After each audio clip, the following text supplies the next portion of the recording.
can you speak a little bit more about the way in which sort of racial ideas or racism or broad sort of notions of deviance or othering play in rationalizing our criminal justice system, in a way that applies to everyone, making that the way that we think about policing, the way that we think about incarceration, make that seem perfectly normal. How does racism figure into that broader understanding of what the criminal justice system is? Yeah, I think racism is both an ingredient into the criminal punishment system and a byproduct of it, right? So these kinds of racist ideas help authorize certain policies, but they also are produced by those same policies.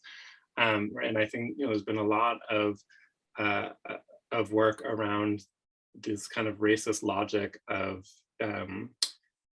both during slavery and its aftermath, of treating Black workers as lazy, that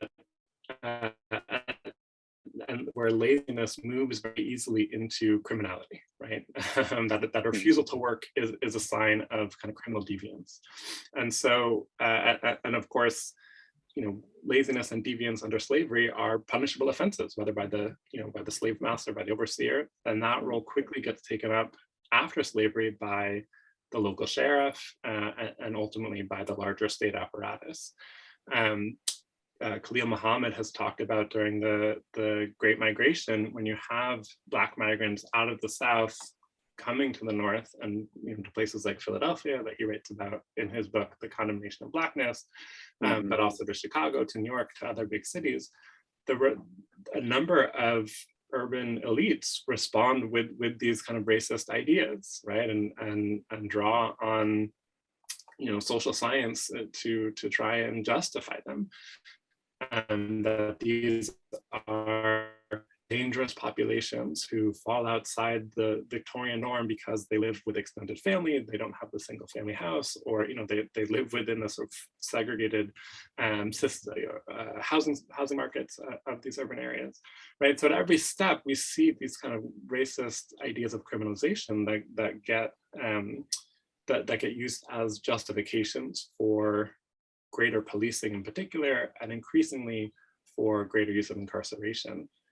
But we also see it on the back end too, right? That having spent time in prison is itself a kind of racial stigma, and that to this day gets used to authorize hundreds of restrictions against formerly incarcerated people about where they can live, where they can work, where they can study, or whether they can work or study, who they can associate with, where they can or can't travel.